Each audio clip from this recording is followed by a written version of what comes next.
gaano man kalayo ang langit,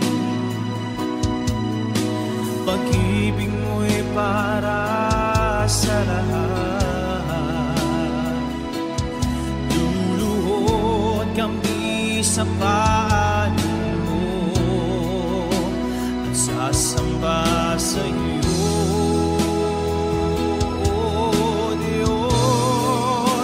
Gaano man kalayo ang langit, pag-ibig mo'y para sa lahat. Ikaw ang Diyos, ang kalakasan at kaligayahan.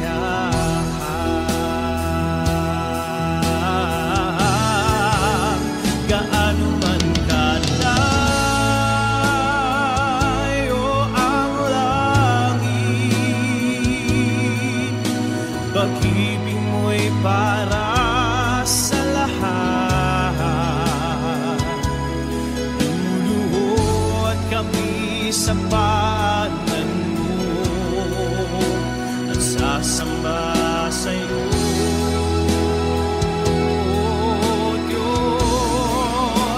Gaano man kalayo ang langit, pag-ibig mo'y para sa lahat. Ikaw ang Diyos, ang kalakasan at kaligayahan.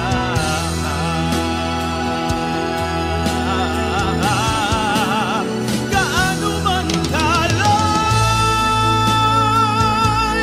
ang langit, pag-ibig mo'y para sa lahat. Luluhod kami sa paanan mo at sasamba sa iyo.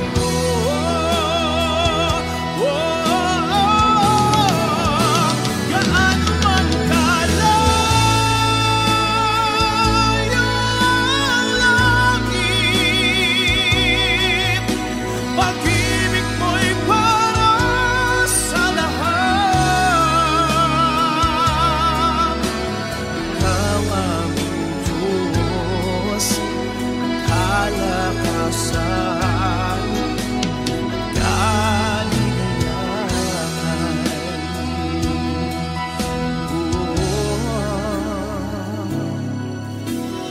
Ikaw ang Diyos, ang kalakasan at kaligayahan.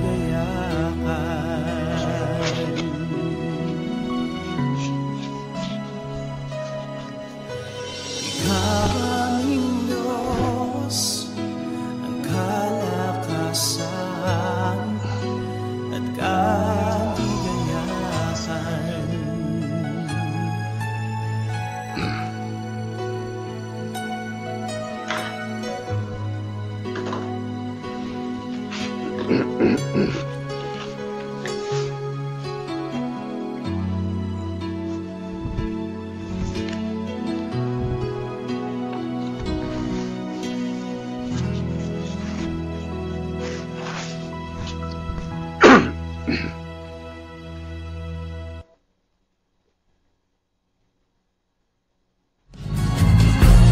Jesus is Coming Again program. Jesus is Coming Again program. Isang programa na naglalayong dalhin ang pag-asa, biyaya, pag-ibig at kaligtasan ng loob ng dakilang Diyos sa bawat isang sa Kanya ay sumasampalataya. Jesus is Coming Again program. Si Jesus ay darating at di magluluwat siya'y darating. Kaibigan, humanda kang siya ay salubungin. Inyong makakasama at mapapakinggan Evangelist si Sadias Dizon Jr. sa ating Jesus is Coming Again program.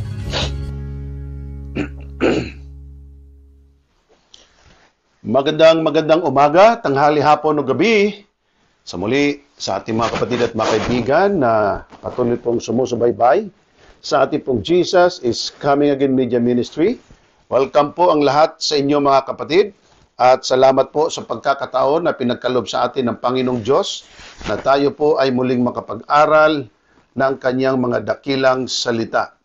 Wini-welcome ko po ang buong Luzon, Visayas at Mindanao at sa lahat ng ating mga kapatid at mga kaibigan sa buong Asia, Europe, United States of America, lalo tigit dito po sa California.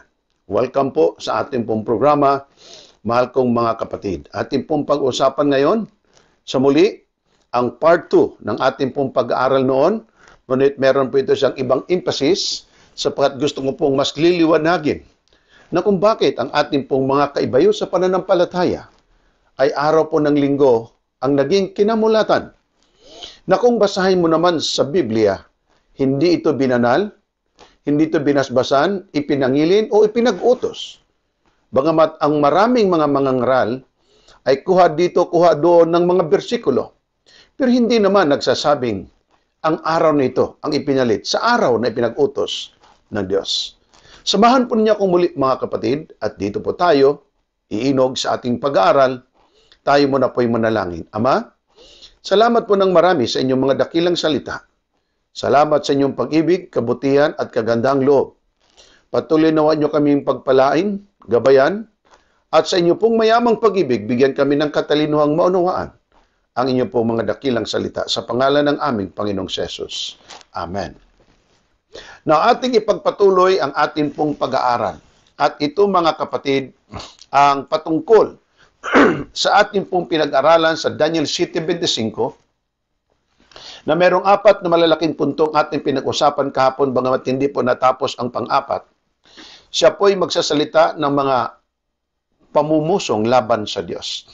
Na ang kinindin niya na siya po ay isang Diyos or kanyang kinukuha ang lugar ng Diyos. The prerogative of being God or in the position of God, if someone else claim this one, siya po ay nagiging isa pong Antichrist. Ang ikalawa ay shall wear out the saints. Kanya pong uusigin ang bayan ng Diyos.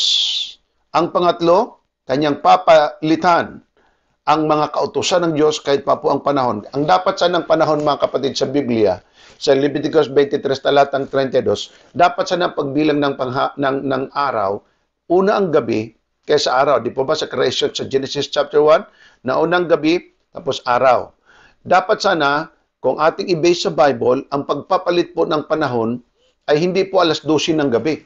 Pero sa Romano Katoliko, mga kapatid, atin na pong kinamulatan, lalo tigit New Year, alas 12 po ng gabi. Kung inyo pong papansinin, mga kapatid, sa Biblia, dapat sunset to sunset. Paglubog ng araw, ibang araw na po yon. Halimbawa, sa araw po ng Biyernes, lumubog na pong araw, Sabado na dapat yon. Sa araw ng Sabado, lumubog ang araw, Linggo na dapat yon. Dapat sunset to sunset. Pero ito po'y pinalitan ng Iglesia Katolika. Ang bilang po ng panahon, mga kapatid, alas 12 ng gabi. Kaya pag halimbawa may biko, may puto, o kutsinta, o kaya kung ano mang mga klaseng pagkain hinahanda sa New Year, mga kapatid, ay hindi kakainin maliban lang kung magkalampagan na sa alas 12 ng gabi. So it changed times, even laws. At siya po ay mayroong panahon, mga panahon, at kalahati ng isang panahon. Ipagpatuloy po natin ang ating pag-aaral. Atin pong napag-alaman, mga kapatid, na meron pong 4 na mga emperador sa kasaysayan na siya pong nagpainog sa tinatawag nating Sunday worship. Nauna po niyan si Emperor Hadrian na kanyang pinersecute ang mga Hudyo na nangingili ng Sabat. At mismong ipinatitigil niya ang pangingili ng araw Sabat at gusto niya, mga kapatid, ang Sol Invictus. Ibig sabihin, araw ng araw nilang pagsamba, Sunday ang dapat ang siyang kapangilinan ayon sa kanilang kagustuhan. Ang ikalawa, mga kapatid, na nag-persecute din sa mga Hudyo at kanya pong ni-revive ang tinatawag na Sol Invictus o pagsamba sa Diyos na araw ay si Emperador Aurelian. Dito kanyang muling binuhay ang mga festivities ng mga pagano. Ang ikatlo ay si Emperor Constantine. Ito talaga yung pivoting moment, mga kapatid, na kung saan isang emperador na pagano, dahil nga doon sa nakita daw niyang cross bago siyang makipaglaban, mga kapatid, Inoxig Novicia Bedisan Kangkin, nakita daw niya ang cross, ayon sa kanyang sinasabi. So ang nangyari, mga kapatid, ay ito pong si Emperor Constantine ay nagpabinyag sa pagiging Romano Katoliko. At kanya pong ipinag-utos tatlong bagay. Number 1, ang mga tao na nagsipagtrabaho saan mang dako sa buong imperyong kanyang sinasakupan. Number 1, ay huwag magsipagtrabaho sa araw ng linggo. Ikalawa, lahat na nagsisamba sa araw ng Sabat o Sabado ay kanyang ipinatitigil ito, ang ipagsamba ay araw lang na linggo. Para din po naman sa pag-celebrate every December 25 sa kanilang Diyos na araw. Ang ikatlo, mahal kong mga kapatid, ay noong Marso 321, ginawa niya itong institusyon na ang araw ng linggo ay tawagin pong araw ng kapahingahan, araw ng pagsamba, na bandang huli tinawag itong Sunday na Lord's Day. Sa panahon din po naman ni Emperor Theodosius, ito na yung panahon na lumakas po ang Iglesia Katolika sapagkat nangyari noong 380, ito po, 380, sa panahon ni Theodosius, mga kapatid, 380, sa panahon pong ito, kanya pong idiniklara na ang simbahan ng Romano Katoliko ay siyang state church. Kaya nga po ang ngalang Romano Katoliko ay galing sa Romanong Imperyo. At ang Romanong Imperyo sa panahon ni Emperor Theodosius, kanya pong idiniklara na ang Roman Catholic Church ay siya pong state church ng buong imperyo ng Roma. So ito isang patunay lamang na hindi talaga ang Panginoon ang nagtatag nito, hindi talaga ang Panginoon ang siya pong naglagay nito, kundi ang imperyo lamang ng Roma. Hindi rin po natin may alis ang katotohanan na ang Roman Catholic Church ay isa sa mga pinakamatandang iglesia sa kasaysayan, pero hindi siya ang nauna. Bagamat yun ang claim ng maraming mga Katoliko Romano, lalo tigit sa mga Catholic faith dependent. Mga kapatid, tandaan po ninyo, ang imperyo ng Roma ay nasa west. Ang Jerusalem naman at ang pangangaral ng mga apostoles ay nasa east. Ibig sabihin, dito ang Kristo po, mga kapatid, nangaral sa east, kaya nag-umpisa, ngunit itong pabalita ay umabot na lamang mismo sa siyudad ng Roma. So kung atin pong titingnan, ito pong Romano Katoliko ay lumabas na lamang noong 380 as declared ni Emperor Theodosius na magiging imperyong simbahan ng mga Romano sa panahon ng imperyo ng Roma. Ganon po yun, mga kapatid. Now, sa pag-inog ng maraming panahon, noong 336 din po naman, sa konsilyo ng Laodicea, atin po itong binasa kahapon, na ito pong tinatawag nating konsilyo ng Laodicea ay nagiging basin of all changes. Bakit? Bagamat hindi sila nagkaisa, pero nanalo pa rin sapagkat, mga kapatid, kahit nga po sa konsilyo ng Nicene, mga kapatid, ay ang head doon ay si Emperor Constantine. Ngayon, dito sa Council of Laodicea, maraming mga council, mga kapatid, okay? Nanggaling almost 80 sa iba't ibang dako ng Asia Minor, ito, mga kapatid, ay nagsidating sa konsilyo ng Laodicea at meron sila doong tinawag na ni-ratify, naging batas, naging canon. Ano po yun? Isa doon ay ang araw ng Sabat, number 1, ay alisin na. To obliterate the Sabbath day worship. Alisin ang pagsambang araw ng Sabat. Ang ginawa pangalawa, araw ng linggo na lamang. Natandaan nyo, mga kapatid, wala sa Biblia na ipinalit ang araw ng linggo sa araw ng Sabado. Kundi dito na lamang din po nangyari sa konsilyo ng Laodicea. Ngayon, sabi ng iba, ang araw ng linggo ay araw ng kapangilinan kahit panahon ng mga apostoles. Mali. Bagamat maraming mga taong nagsisamba sa araw ng linggo, hindi sapagkat utos ng Diyos, kundi gawain talaga ito ng mga pagano. Bakit ko nasabi, mga kapatid, ng mga Kristiyano nung araw na totoo ay hindi po nangingilin sa araw ng linggo? Natandaan po ba ninyo na isa sa edict, decree ni Emperor Constantine ng lahat ng mga Kristiyanong nangingilin ng araw ng Sabat o Sabado ay tumigil na, linggo na lamang. Patuloy lang ito na bago ipinangilin ng linggo, sila po nangingilin ng araw ng Sabat. Dangan nga lamang, ipinatitigil po ng emperador ng Roma na si Constantino. Tumigil kayo, linggo na lamang. So ito'y patunay na bago pinatigil, patuloy pa silang nangingilin. Sinupress ang mga Kristiyano hanggang nangyari mga kapatid na ang Iglesia Katolika ay namamayagpag sa malaking kapangyarihang ipinagkaloob sa kanya at ito ang nangyari. Doon sa mga hindi sumunod sa kanila na mga Christian din, pero mga Sabbath keepers, atin na po itong binasa kahapon, ay nagpatuloy sa pangingilin. Pero itong imperyo ng Roma na kanilang itinatag ang Iglesia Katolika Romana, ito mga kapatid, ang namamayagpag sa plataporma ng kasaysayan na ito po'y naging malikhain, nagiging malakas, at naging makapangyarihan. No wonder na ang Roman Catholic Church sa buong mundo ang siyang pinakamarami. Bakit? State church backed up by the emperors. Kaya kung inyong pansinin mga kapatid, pagdating sa konsilyo ng Laodicea, kanila pong ipinagkaisahan, bagamat hindi lahat bumuto, na ang Sabat itigil at ang araw ng linggo ay magiging araw na banal. At ito pong Romano Katoliko ay naging tulay upang ipaabot ang pagbabagong ito sa maraming Kristiyano sa buong mundo. Sakop na nito at kanila pong sinakop ang bansang Pilipinas. Now, 1,000 bago dumating ang mga protestante, bago nagkaroon ng Martin Luther, John Hus, Jerome at iba pang mga reformador sa kasaysayan, ang Iglesia Katolika 1,000 taon munang lumipas bago nagkaroon ng protestante, inilipat na ang kabanalan ng Sabado tungo sa araw ng linggo. Now, hindi ito overnight mga kapatid na nangyari. 2 batas ang ginawa, religious na batas at saka pangsimbahang batas. Ano po yon? Sa civil law, mga kapatid, ang nag-declare si Emperor Constantine. Lahat ng nangingili ng Sabat, tigil na, magpahinga na lamang sa araw ng linggo, at ang araw ng linggo ay namamayagpag. Kalawa, talagang dinala sa konsilyo ng mga religious leaders, sa konsilyo ng Laodicea, mga kapatid, na kung saan ang araw ng linggo ay siya pong ipinalit na kabanalan at araw na dapat ipangili ng mga Kristiyano, hindi galing sa Biblia, kundi galing na lamang sa kagustuhan ng tao. Sampol, mga kapatid.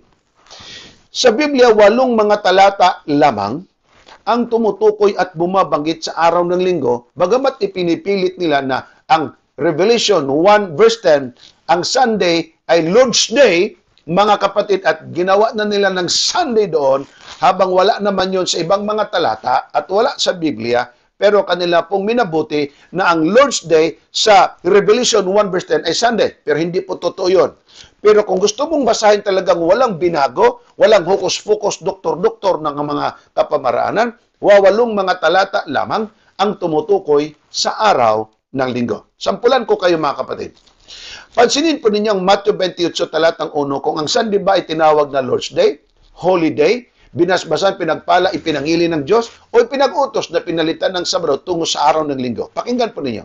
Sa wikang Ingles mga kapatid, 28 verse 1 ng Matthew, after the Sabbath, as Sunday morning was dawning, Mary Magdalene and other Mary went to look at the tomb. Sino po itong kanilang pinuntahan sa libingan? Ito po yung patayng katawan ni Kristo. Anong araw sila pumunta sa libingan? Araw ng linggo. Natandaan ninyo, sa panahon ng mga apostoles at mga early Christians, hindi po sila pumupunta sa simbahan para po sumamba. Tulad ng ipinapalagay ng marami ngayon. Na ang araw po ng linggo, mga kapatid, ay araw ng pananambahan daw ng mga unang Kristiyano, which is not true. Kasi kung si Maria ay nananambahan sa araw ng linggo, sana maagang-maaga to, dumaan muna at nagpamisa muna sa pari, kung totoo man. Pero saan sila pumunta? Sa libingan. Verse 1, unang talata. Number 2, mga kapatid, mabasa sa Mark 16:1 and 2. Verse 2, very early on Sunday morning, at sunrise they went to the tomb. Saan naman po sila pumunta? Number 2, na talata, 16 verse 2 ng Mark, 2 talata, sa libingan. Number 3, Luke chapter 24 verse 2. Ang sabi, very early on Sunday morning, the woman went to tomb carrying the spices they had prepared. Nakapaganda na sila ng mga gwinto at mga pabangong ihaplas sa katawan ni Kristo. Pero mga kapatid, sila'y pumunta hindi sa simbahan. Sa araw ng linggo, sila'y pumuntang libingan. Pang-apat, early on Sunday morning, while it was still dark, Mary Magdalene went to tomb and saw the stone had been taken away from the entrance. So dito ating makikita na pagdating nila doon, wala na po doon mga kapatid ang katawan ni Kristo at naigulong na ang panakipbutas doon mga kapatid sa libingan kung saan inilibing ang Panginoon. Saan sila pumunta sa araw ng linggo? Again, pang-apat nito sa libingan. Meron pa tayong apat na mga talatang natira. Tingnan po ninyo mga kapatid kung ang araw ba ng linggo ay binasbasan, binanal, pinagpala, ipinag-utos ng mga apostoles at ipinangili ng mga unang Kristiyano at ipinagpalit ng Panginoon ang linggo mula sa araw ng Sabado. Sa apat na talatang una ating nabasa, walang sinabing ganon, bagkos sa mga simenteryo sila pumunta. Alright, John chapter 20 verse 19. Dito po natin makita mga kapatid na nagtipon ang mga alagad. Ito naman yung ginamit ng mga ngaral na Romano Katoliko at iba pa na nagtipon sa araw ng linggo ang mga apostoles. At ito ang ginamit mga kapatid ng pari na si Darwin Ticgano, patunay na nagtipon daw sa araw ng linggo ang mga alagad. Ang katotohanan po niyan, totoo po yun, sila nagtipon. Pero bakit sila nagtipon? Para sumamba? Kasi ugali nila? O baka may ibang dahilan? Ang talata, ang atin pong pasalitain. Ito pong sinabi, on the evening on that day, the first day of the week, of course that is Sunday, the doors were locked. Ano daw nangyari sa mga pintuan nila? Doors, plural to. Lock, nakalock ito mga kapatid.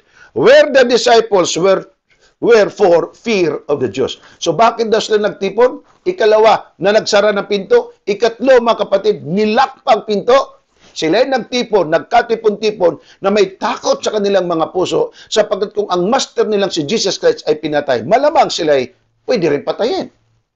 So sila po ba'y nagtipon para manambahan? Hindi. Sila nagkatipon, nabuo sila. Ito sapagkat dahil sa sobrang takot na kanilang naramdaman. Panglima yon. Panganim na talata, Mark 16 verse 2 or verse 9.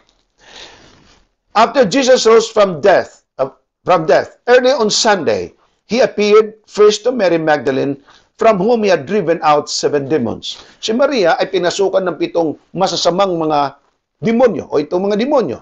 Pero mga kapatid, sa Sunday morning, nagpakita siya kay Maria. He appeared to Mary. Meron ba kayong talata o biyan sa talata na sinabi na si Mary po ay pinagbilinan ng Panginoon na, Mary, sa araw ng linggo ako'y nabuhay. Palitan na ang Sabado, sabihan mo si Pedro, si Santiago, si Juan, sabihan ng mga apostoles na linggo ng araw ng kapangilinan, ang linggo'y aking binasbasan, ang linggo'y aking binanal. Walang ganon.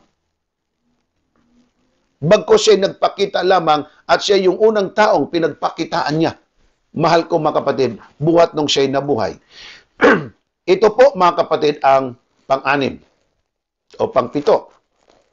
Acts 20 verse 7. And on the first day of the week, ito naman si Apostol Pablo ito, nagkaroon na naman sila ng pagtitipon. Anong ginawa? When we had come together for the holy meal, sila po ay nagkaroon ng banal na pagpipira-pirasyon ng tinapay, tinatawag na Lord's Supper.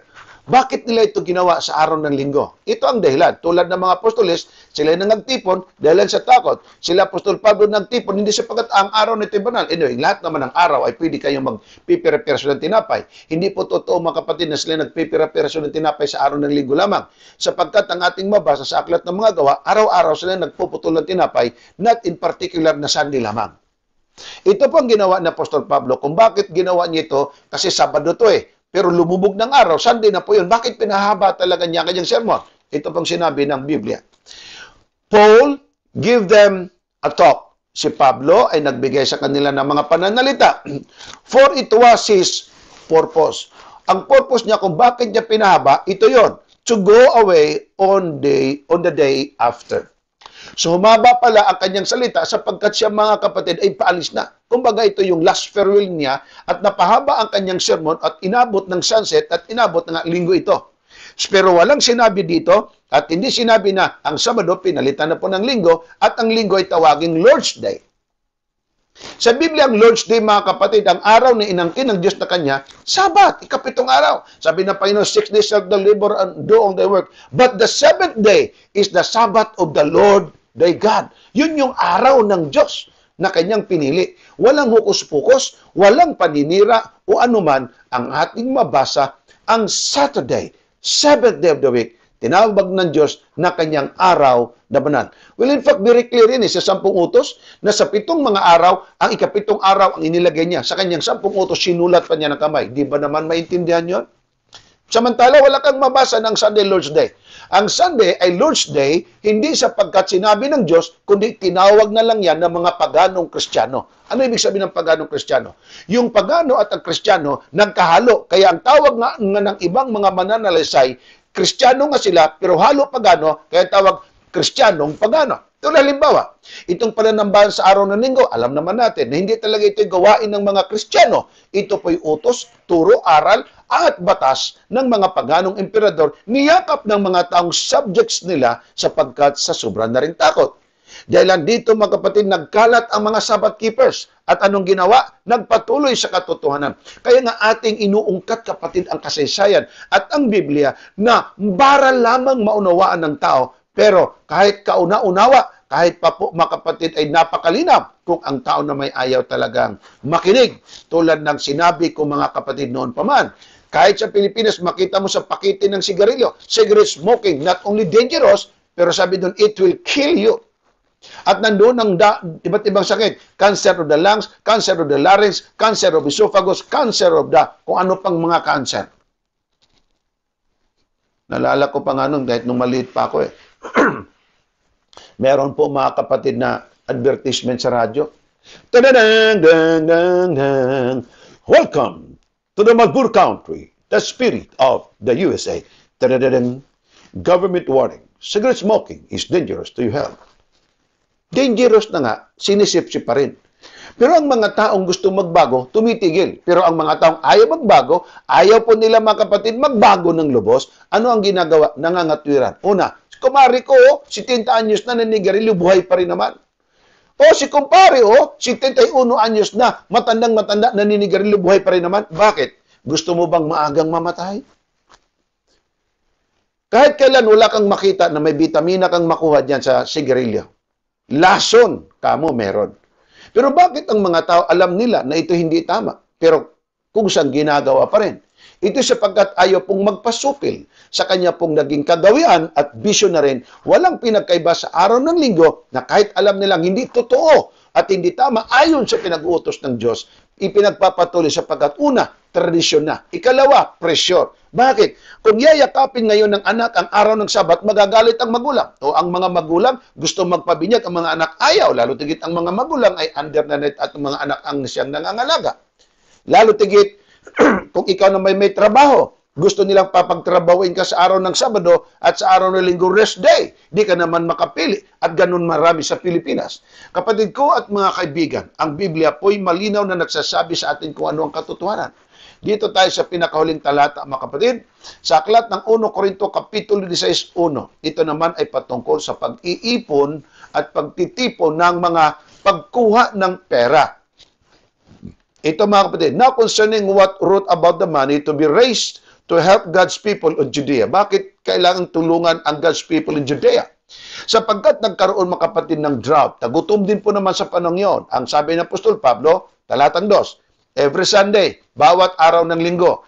Ito naman yung mali na sinabi ng pare, na sila daw ay nagtitipo na sa araw ng linggo, every Sunday. Sila na nananambahan, sumasamba na sa araw ng linggo. Alam niyo mga kapatid, sa totoo lang, kung ako nga merong feeling na ako'y nalulungkot, ba't ganito ang turo ng pare? Lalo na ang Diyos. Bakit? Kasi kung basahin mo naman talaga sa talata, hindi naman sinabing nananambahan sila sa araw ng linggo. Pero ang sabi ni Gitgano, bawat araw na ng linggo, sila'y sumasamba. Bawat araw na ng linggo, sila'y sumasamba, mga kapatid. Ay, basahin natin kung ganoon bang sinabi. Every Sunday, each of you must put aside some money. Anong pinag-usapan dito? Money. Every what? Sunday. In proportion to what you have earned, and save it up. And that there will be no need to collect money when I come. Basahin natin sa Tagalog. Ngayon, tungkol sa ambagan. Ano daw mga kapatid? Ambagan. Para sa mga banal ay gawin din ninyo gaya ng aking tagubilin sa mga iglesia sa Galacia. So, hindi lang mga kapatid taga-Korinto. Mga taga-Galacia, ganun din naman. Talatang 2, tuwing unang araw sa linggo, Sunday ito, ang bawat isa sa inyo ay magbukod at maglaan ayon sa kanyang makakaya na mga ambagan upang huwag nang gumawa ng mga ambagan pagdating ko. Ang term ng ambagan sa ibang pagkasabi, ito po ay limos. Kung sa atin pa, patak-patak. Dito ang term ambagan. Galing sa root word na ambag. Ito yung ambag ko. Yan pong ambag ni nanay. Yan pong ambag ni tatay. Yan pong ambag ko. Yan ambag ng aking pinsan. Yan ang ambag ng aking lolo. Ito namang ambag ng aking panganay na anak. Ibig sabihin, tulong.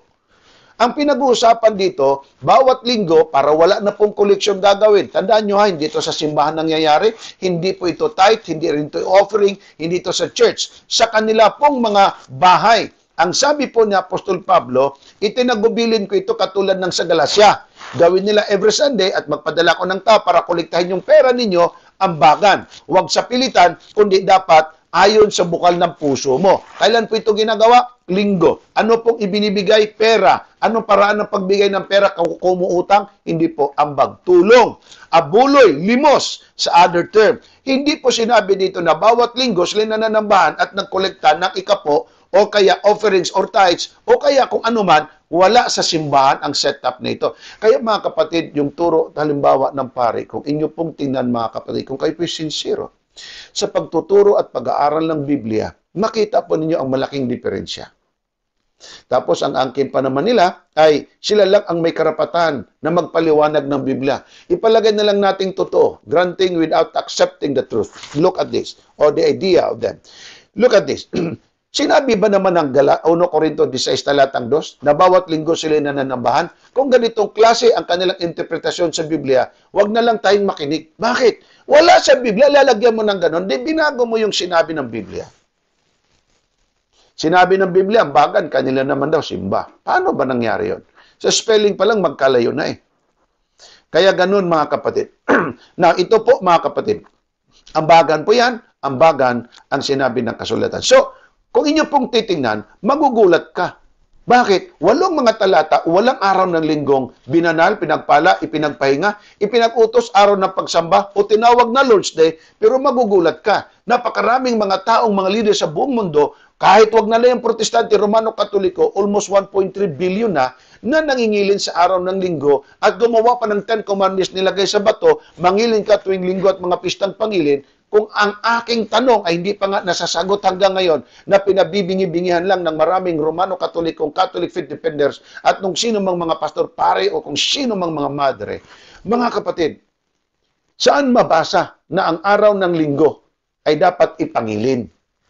Ang 10 Commandments ng Roman Catholic, saan mabasa yan? Sa Biblia. Ay kung kayo ba naman ay sincero sa katotohanan, mapapansin nyo na agad kung ano ang tama at mali.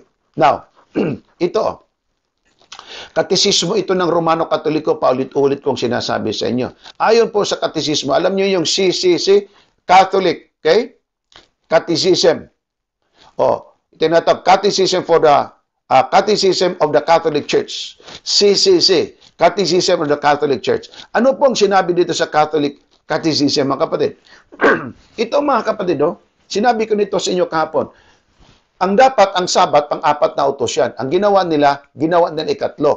Sa halip na ang Sabat, 7 araw, ginawa nilang unang araw ng Sanlinggo. Dapat sa ng Sabat ay Sabado, ginawa nilang linggo. 3 bisis talaga nila ito niyari at pinagtsatsyap-tsap eh. Na kung inyo pong titinan mga kapatid, bago po ang pagpalit at paglipat nito sa araw ng linggo, galing sa Sabado, ito muna yung kanilang pahayag. Pakinggan po ninyo. Ang araw ng Sabat, sa 7 utos ng Dekalogo, o sa 3 utos ng Dekalogo, ay inihayag ang kabanalan ng Sabado. Ang sabi naman ni Talibong, pagka mabasa daw sa Biblia yung 7 araw, hindi daw ibig sabihin Sabado. Nandito na nga, 7 araw, Sabado. Sabado ito, ang binanggit. Ang 7 araw, kita nyo, ang Sabado ay 7 araw. Kung makakita kayo ng Sabado na 8 buwan, ay iba na yon. Sabado, ang 7 araw ay araw na ganap na pamamahingang nakatalaga sa Panginoon. Ginagawa ng kasulatan na ang kautosang ito ay magiging alaala sa paglalang. Tama naman, kasi sa Genesis chapter 2, 1 up to 3, pagkatapos ginawa ng Diyos ang langit at ang lupa, nagpahinga, pinaging banal, at ipinangilin, ang araw ni Kapitong, tinawag nating Sabado ngayon. Pero anong ginawa nila sa Sabado? Pinalitan. Pero merong isang Catholic Faith Defender, mga kapatid, na si Enrico Montiliano Mandilihan, na ang sabi niya ay ganito, hindi po pwedeng palitan ng Kristiyano ang Sabat ng Panginoon. Hindi daw dapat palitan. Pero mga kapatid, anong ginawa nga naman? Kasi sabi niya, hindi dapat palitan. Di pwedeng palitan. Mismo Mr. Enrico, sa Katisismo ng Katoliko, itong mabasa mo. Sa pagbubuod, ito po, sa page 512. Sa pagbubuod, itong makita mo. Ipangilin mo ang araw ng Sabat upang pabanalin mo ito. Ang ikapitong araw ay magiging ganap na pamamahingang nakalaan sa Panginoon. Itong Sabat na ikapito na nakalaan sa Panginoon, tinawag na Sabado, anong ginawa nila? Sa Katisismo mismo nakasulat. Ang Sabat na siyang naglalarawan ng rurok ng unang paglalang ay pinalitan ng linggo. Ngayon, balikan natin yung sinabi mo. Hindi pwedeng palitan. Ay ang ginawa nga nila, pinalitan eh. Pinalitan. Na ngayon, sino ang susundin mo? Ang Diyos o ang Katisismo ng Katoliko? Magdesisyon kayo. Tulad ko, Romano Katoliko din ako, sa mahaba. Ako'y pinanganak na Romano Katoliko. Sinabi ko na sa inyo, mga tiyuhit-tiyahin ko, marami sa kanila moderate, mga pare. Pero mga kapatid, I made my decision. Nung nalaman kong katotohanan, binitbit ko talaga yung Catholic Bible Dry Version, mga kapatid, sa harapan ng pare at kasama yung mga apostolada at mga apostolado. At nandoon, mga kapatid, sabi ko, Padre, bakit dito nakasabi dito, mangilin ka araw ng Sabado? Ay, bakit sa ating linggo? Ang sagot ng pare, napaka-clear eh. Ayan kasi ang dinala sa atin dito ng mga Kastila, via tradisyon, yan na lang din ang ating sinunod. Ang aking kalawang tanong, bakit sinunod natin yung tradisyon lang ng tao at hindi natin sinunod yung sinabi ng Biblia? Alam niyo ang sagot sa akin, mga kapatid, kasi ako, mga kapatid, bata pa rin naman noon, ako'y nagtatanong sa kanya. Alam niyo kung anong nangyari sa sagot niya? Maintindihan mo din yan sa paglaki mo. Nangyari, mga kapatid, nung ako'y lumakit, inaral ko ito, pumunta ako sa mga city library, pumunta ako sa mga provincial library, pumunta ako, mga kapatid, sa barangay library, at ano po ang nangyari? Hinanap ko ang katotohanan, hanggang nagkaroon na ng laptop, nagkaroon ng internet, ni-research ko, hanggang ngayon, malinaw ang nangyari. Ng Sabat ng Diyos, hanggang sa bagong langit at bagong lupang ipinangako ng Diyos na kanyang ginawa, John 14, 1-3. Pagdating natin doon, araw ng Sabado pa rin ang Panginoon. Walang pagbabago. Galing Genesis, mga kapatid. Galing Genesis, nariyan na ikapitong araw ng Sabat. Tinawag ng Diyos sa Exodo na araw na banal na ikapito. Ito inulit niya, sinabi sa aklat ng Exodo. Pagdating sa mga propeta, mga kapatid, tulad ni Ezekiel, Kapitulo 22-20, ang Sabat ay tatak ng Diyos. Binanggit din po yan sa aklat ng Isaiah, Kapitulo 8-20 ng kautusan ng Diyos, mga kapatid. Ito yung talaga nga namang palatandaan sa kanyang bayan na talatag 16, at tatakan mo ang patutuo, ang kautusan ay isulat sa kalagitnaan ng kanyang mga disipulo. Kung atin ning basahin, mga kapatid, sa Isaiah Kapitulo 56, malinaw hanggang Kapitulo 66, na mapapalad ang mga taong mangilin ng araw ng Sabat kahit pa hindi Hudyo, mga hintil. At kung sino mang mga hintil na nangilin ng araw ng Sabat ay bibilanging bayan ng Diyos. Isaiah 66, 22-23, pagdating sa bagong langit, bagong lupa, araw ng Sabat ang ating kapangilinan at ang ating pagsamba doon. Hindi linggo. Walang puknat. Pagdating sa bagong tipan. Mahal kong mga kapatid, mismo ugali ng Panginoon Kristo, Lucas 4:16, bawat araw ng Sabat ay nasa simbahan siya. Bakit? Costume niya eh. Costumbre niya. Nung namatay si Kristo, mga kapatid, inilibing na. Anong ginawa ng mga disipulo? Baliktad doon sa sinabi ng iba. Nung namatay si Kristo daw, natigil ng Sabat. Mali. Bakit si Kristo? Bagong-bago pa lang namatay. Lucas 23:54-56. Pagdating sa araw po ng Friday, sila po'y nagpahinga, alinsunod sa kautusan. Bakit ano sinabi ng kautusan sa Ten Commandments? 6 na araw gagawa ka, kapitang araw ay mangilin ka sa araw ng Sabat at sila nangilin, alinsunod sa kautusan. Ayon sa sinabi ng Ten Commandments at sila po'y nangilin sa araw ng Sabat, ang sinabi ng Biblia ay napaka-clear. Sabat po yun, hindi linggo. Dito tayo, mga kapatid, sa Marcos 2:27-28. Mismo sinabi ni Kristo, ng Sabat ay ginawa ng Diyos para sa tao. Katoliko, Baptist, Pentecostal, Sipir, Mormon, Iglesia, Glipay, kahit sa panisim pa yan, ang Sabat ay ginawa ng Diyos para sa tao. Liban lang kung ang taong nakikinig ngayon ay hindi nga naman tao. Patay na ang Kristo, patay na ang ilang mga apostoles. Ano ang nangyari mga kapatid? Si Apostol Pablo mismo, 17:2, 18:4 ng aklat ng mga apostoles mga kapatid, ugali din ni Apostol Pablo. Sa Kapitulo 13, 13-14, ang 44 hanggang 50, mga kapatid ng aklat ng mga gawa, ano ang sinabi ng kasulatan? Sila po ay nandoon din sa simbahan. Malinaw naman po talaga yan. Sa aklat ng Hebreo, Kapitulo 4:4 ay 7 araw na tinawag Sabado ay kapangilinan ng bayan ng Diyos. Talatang 9 hanggang 11, ang araw ng Sabat ay nilaan ng Diyos para sa kanyang bayan. Pagdating sa bagong langit at bagong lupa, ang pananambahan ay araw ng Sabat. Walang linggo.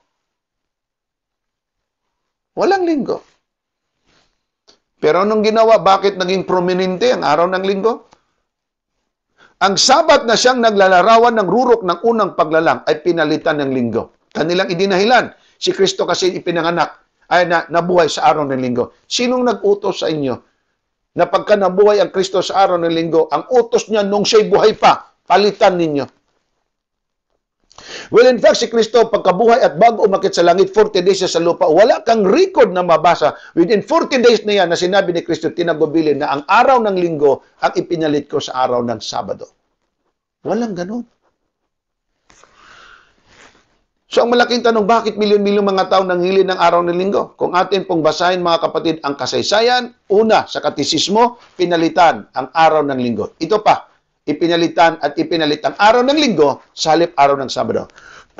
Ayon po sa isang Doctor of Divinity ni si Isaac William, Plain Sermons on the Catechism. Sa katisismo ito mga kapatid ha, Volume 1 pages 334 to 336, ito pagkasabi.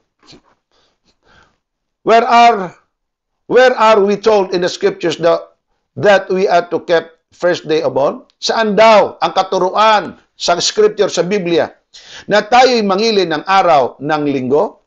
First day of all, unang araw. We are commanded to keep the seventh day. Pinag-uutos sa atin, kapitong araw, hindi unang araw. But we are nowhere commanded to keep the first day. The reasons why we kept the first day, ito ha, ang dahilan kung bakit ay nangilin ng araw ng linggo, the first day of the week, holy, ay naging banal instead of the seventh day. Seventh day is for the same reason. Isa lang ang dahilan pa rin that we observe many other things. Not because the Bible, hindi sapagkat sinabi ng Biblia, but because the Catholic Church has enjoined it. Ang Katoliko lamang simbahan ang siyang nagtagubilin at nag-utos nito.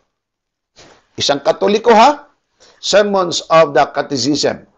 Ang ikalawa, isang bishop na si Seymour. Bakit tayo nangingilin ng araw ng linggo? Article 12.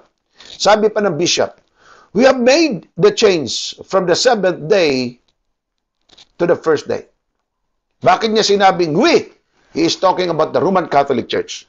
From Saturday to Sunday, on the authority of one holy Catholic Church. Romano Katoliko lang mga kapatid ang nag-utos nito. Hindi Biblia. Ito ha, bishop na to. Ang isa pang tao, mga kapatid, kay D.B. Ray, The Papal Controversy, page 179, 1892 ang pagkasulat. Ito ang sinabing confession. From the same Roman Catholic Church, you have accepted your Sunday, and that day, and that Sunday, as the Lord's Day. Ano nang nangyari sa Sunday na? Naging Lord's Day na tuloy. She had handed down as a tradition. So ang Iglesia Katolika ang nagturo, ang nagdala, pababa sa marami pang Kristiyano sa buong mundo. Bakit ko sinabi mundo? Kasi pati Pilipinas na nasa East, sinako pa ng mga Katoliko.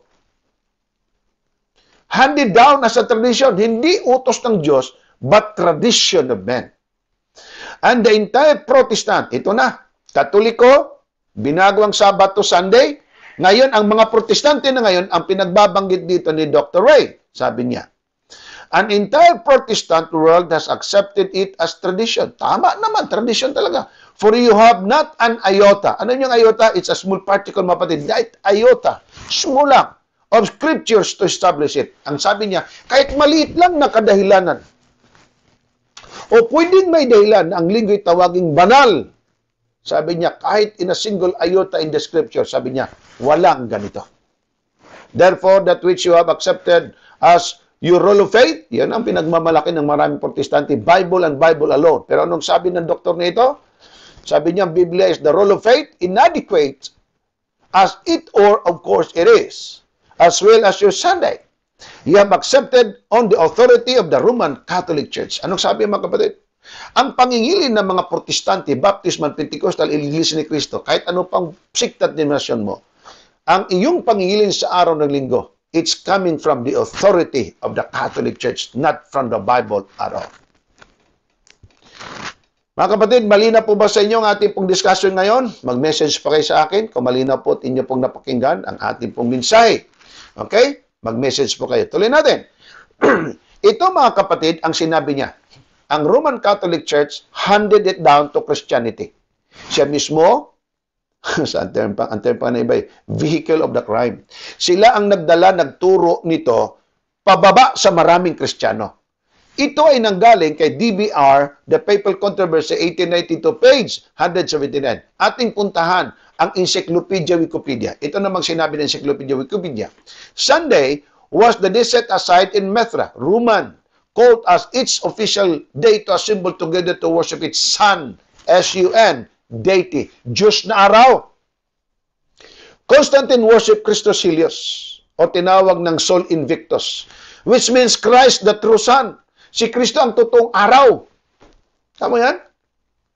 The Roman Catholic Church, ito na, Roman Catholic Church. Kanina binanggit dito ng doktor, Roman Catholic Church, binanggit naman ng Encyclopedia Britannica din naman, na the Catholic Church venerates Sunday. Sila'y sumasamba sa araw ng linggo as its Sabbath even today. Ang Sunday, kanilang ipinagsasamba o pananambahan na tinawag lang Sabbath hanggang ngayon, even today, and has handed it down to Christianity. Di ba tama din ang term na sinabi kanina ni Dr. Ray? Handed it down. At balikan, sabi niya, handed down as a tradition. Sinabi po ng Britannica, handed it down to Christianity. Sino ang nagdala? Roman Catholic. Clear yan. Sample na malaki. Sino ang nagdala ng reliyong Katoliko doon sa Pilipinas? Hindi Baptist, hindi Pentecostal. Ang nagdala, Roman Catholic, handed it down to the Filipino people. Wala kang pagpili, patay ka pagka hindi ka sumunod sa Katoliko eh. Yan ba yung sinasabing totoong Kristiyano? Sinasabi ko sa inyo eh, mag-comment daw kung sino man ang Romano Katolikong Catholic Faith Defender ngayon. Totoo ba o hindi totoo na nagkaroon ng Roman Catholic Inquisition na pinatay ng maraming Romano Katoliko ang maraming mga Protestants at iba pang mga tao? Sabihin daw ninyong hindi totoo yan.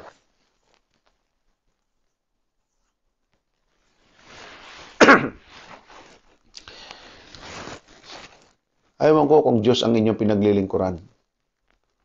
Kung katotohanan yung pinaglilingkuran, dapat sana inyong ipagtanggol ang katotohanan. Hindi yung sapagkat naging defender ka kung kanino. Dapat sana isipin mo, kung may asawa ka at mga anak. May mga magulang at kapatid. Kahit huwag mo na lang sila munang isipin. Ikaw na lang kung gusto mo ng kaligtasan. Bakit hindi mo ituro ang tama? Huwag mong hayaan na matupad ang sinabi ni Apostol Pablo na sa huling mga araw ayon sa sinabi niya sa 1 Timoteo na ang mga tao hindi makikinig sa mabuting aral, kundi sila ay makinig lamang sa kanilang mga gustong mga aral, buhat sa kanilang gustong mga ngaral, para sa kanilang mananagkating mga tainga at sila ay magbaling na lamang tungo sa katha. Ibig sabihin ng katha, gawa, isipan, bunga ng isip na lang ng tao. Nakakalungkot. Kaya kung iyong titinan mga kapatid, ayon po sa Confession of the Catholic Church, handed it down. Sino po ang nagdala sa maraming Kristiyano? Roman Catholic Church. Sabi naman po sa Encyclopedia Britannica, handed it down. Sino po nagdala? Roman Catholic. Kaya kung iyong titinan, sabi po mga kapatid, the Catholic Mayor, September 23, 1893, the Catholic Church for over 1,000 years before the existence of Protestant. Sabi din mga kapatid for over, ibig sabihin, mahigit 1,000 taon. For over 1,000 years before the existence of Protestant, bago nagkaroon ng Pentecostal, Baptist, Pentecostal, Mormon Iglesia, o kaya born again, ang mga Protestante, by virtue of her divine mission, changed the day from Saturday to Sunday. Hindi po, sinsya na po kayo mga kapatid, mga kaibigan, hindi kayo mga bingi. Naririnig nyo yan. Huwag po niyong pagmamatigasin ng inyong puso. Mahal kayo ng Panginoon. Pero po nag-message sa akin, sabi niya, ang mahalaga, Pastor, hindi yung kautosan ng Diyos, hindi yung Sabat. Ang mahalaga ay tanggapin mong Kristo ang tagapagligtas. Sa palagay mo, ililigtas ka ni Kristo kung ikay manatiling suwain? Sa palagay mo, matutuwa ang Kristo? Labagin mo ang kanyang utos? Siya na nga ang nagligtas sa iyo, insultuhin mo pa. Siya na nga ang nagligtas sa iyo, labagin mo pa. Siya na nga ang nag-utos sa iyo, iniamin mong siya ang tagapagligtas mo, hindi mo pa sundin. Anong pakinabang ng buhay na inaangkin mo na ikay namuhay ng kabanalan habang ikaw naman ay umaangkin at gumagawa ng paglabag? Nakakalungkot, mga kapatid. Ano po ang turo ng iba? Ang pinakamahalaga yung magmahalan tayo sa isa't isa. Saan ka makita ng totoong nagmamahalan bilang magkakapatid habang lumalabag ka sa Diyos? Anong sabi ng Panginoon? Ang mga taong nagsasabing kilala niyang Diyos, mahal niyang Diyos, pero hindi sumusunod sa kautosan ng Diyos, ang Biblia mismo nag-declare, sinungaling ang taong yan. Paano mo masabing mahal mo ang Diyos at namuhay ka ng kabanalan habang ang direktamente ipinag-uutos ng Diyos ay nilabag mo mismo? Paano mo masasabi na ang misis mo ay mahal mo habang ikaw naman ay merong ibang misis? Ang sakramento ng kasal ay hindi mo itinataguyod. Paano mo masabing na ang Diyos ay mahal mo habang yung kanyang Sabadong inutos, inapakan at kinakalimutan na lamang, pinagtatawanan at kinukutya pa, inaglahi at inaapakan ng gayon na lamang habang ang linggong hindi tinuro, alam naman natin sa pagano galing, ay siya pang ipinaglalaban. Mabuti na lang ang Diyos, mga kapatid, ay nasa dispensation tayo ng biyaya. Inako na niyang lahat ng kasalanan ng tao upang tayo bigyan ng laya na bago man lang mamatay, ay tanggapin natin kung ano ang katotohanan.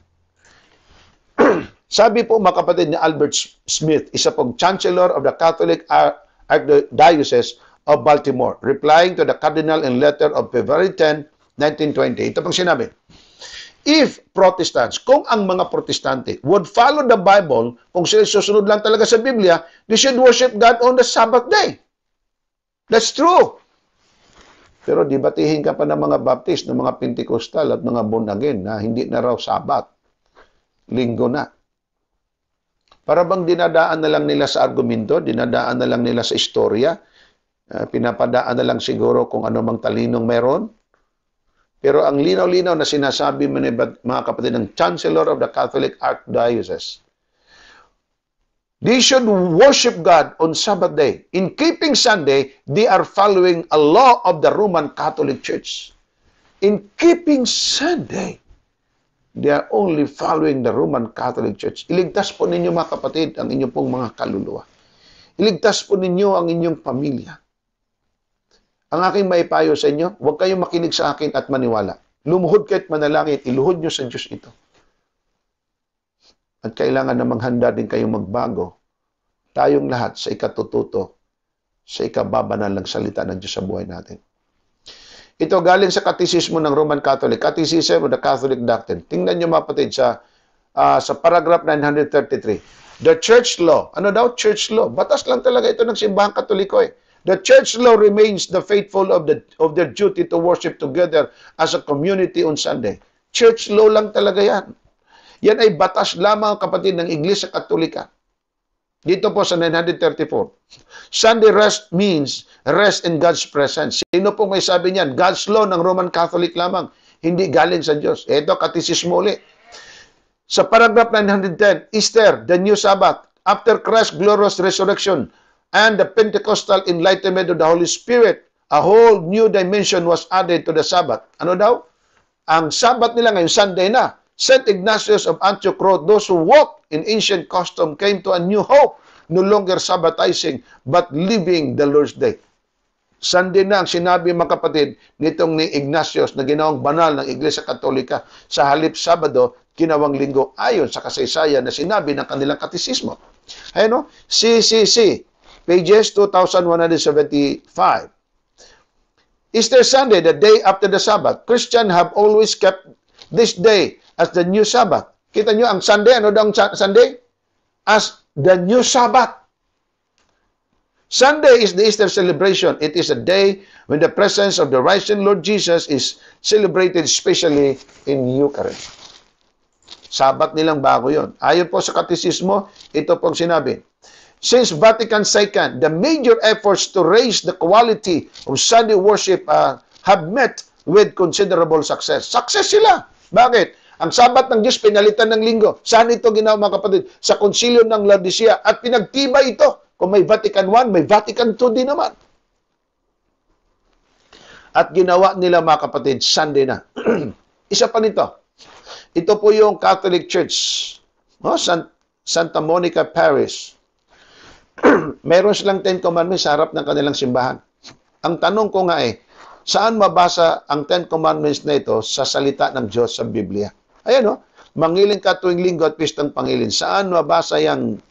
Hanggang ngayon, wala pang Catholic Faith Defender na sumagot yan. Anong chapter yan? Anong verse yan? Pinabingi-bingihan na lang ninyo yan. Saan sa Biblia mabasa mo yung 10 Commandments ng Roman Catholic? Mangilin ka tuwing linggo at pistang pangilin. Okay lang sana kung baguhin yung libro ni Rizal, libro ni Bonifacio kung may libro man at iba pang mga libro. Pero yung sinulat mismo ng Diyos, babaguhin nyo. Sabado ang sinabi ng Diyos, ikapitong araw sinabi ng Diyos, palitan mo ng linggo, gawin mong first day of the week. Iyan ay head-on collision sa kalooban ng Diyos, tapos tatawag ka na Diyos ang pinaglilingkuran mo. Pantakin mo yan. Nakakatakot at nakakahiya ang puntong yan, mga kapatid. Pero ang katotohanan, ito, mga kapatid, ay gawat lalang lamang ng tao. Sana naman po ay naging malinaw ito sa inyo, mga kapatid, na ang sinabi ng kasulatan ay siyang ating paniwalaan, siyang ating pakinggan, sapagkat ito ang tama at ito ang nararapat ayon sa kasulatan. Sana, mga kapatid, ay naging malinaw sa inyo ang ating pong karagdagang pag-aaral tungkol po sa salita ng Panginoon. Huwag po niyong kalimutan, kayo po, mga kapatid, ay magmensahe. At kung ayaw niyo magmensahe, ay di wag na nga. At kung kayo naman po'y nakikinig, mabuti na rin. Pero kung kayo po'y magmensahe, makikita ko kung kayo po ay nakikinig ng mataman sa ating pong pag-aaral po ngayon. Sana naman po, mga kapatid, ay naging malinaw ito sa marami nating mga kapatid at mga kaibigan. Tandaan po niyo, lahat tayo naligtas sa pamagitan ng biyaya ng Diyos. At nung ikay biniyayaan at minahal mo ang Panginoon, tinatanong ka ng Panginoon, walang pinagkaiba kay Pedro. Pedro, mahal mo ba ako? Opo, Panginoon.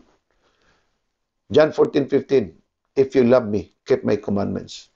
Kung mahal natin ang Diyos, sundin natin ang kanyang mga utos. At kailan natin tutuparin? Sabi ng iba, wala na raw yung kautosan ng Diyos. 1 Timoteo 6:14, natuparin ang kautosan ng Diyos. Walang dungis, walang kapintasan. Hanggang kailan? 2024, 2025? Hanggang sa muling pagbalik ng Panginoon Jesus. Bumalik na ba siya? Nagpakita na ba siya? Hindi pa. So, ibig sabihin, hanggang ngayon, tayo po'y magpatuloy, yakapin ang katotohanan. Sana, mga kapatid, ay huwag nating sayangin ang biyaya ng Panginoon. Yung mga backsliders ng Seventh-day Adventist, mag-isip na po kayo. Dalawa ang close provision. Pagdating ng Panginoon, wala na pong pwede magbago pa. Close of provision. Ang banal, magpakabanal. Masama, magpakasama pa. Ang masaklap talagang close of provision. Kung inabutan ka ng kamatayan, backslider ka pa. Pero kung masarap sa iyo ang mag-backslide, at mas masarap sa iyo ang lumabag sa Diyos kaysa sumunod, ang mapayo ko sa iyo, pagustuhan mo ng sarili mo. Lahat ng bawal di kainin mo na. Lahat ng mga inumin hindi dapat, sip-sipin mo na. Pagustuhan mong sarili mo. Pero sabi ni Haring Solomon, tandaan mo, lahat ng ito'y dadalhin ng Panginoon sa hukuman. Kapatid, lahat tayo harap sa hukuman. Sa lahat ng ating mga gawa, tayo po'y hatulan. Dalangin ko sa Panginoon, nawa tayo, tayong lahat, huwag mapahamak, bagkus magkaroon ng buhay na walang hanggan. Marami pong salamat, mga kapatid, sa Panginoong Diyos. Salamat din naman sa inyong pong pagsubaybay sa ating pong Jesus is Coming Again Media Ministry. Nakakalungkot man at nakakapanglumo ng puso ang linaw ng katotohanan pero doon pa rin sa kamalian. Hindi ko dapat at hindi ko rin dapat isipin at damdamin sapagkat hula na ng Biblia yan na ang mga tao, maraming mga tao, tatalikod sa kautusan ng Panginoon. Inyong napakinggan ang Jesus is Coming Again program. Jesus is Coming Again program. At muli pa po ninyong mapapakinggan Evangelist Cesar Diaz Dizon Jr. Jesus is Coming Again program.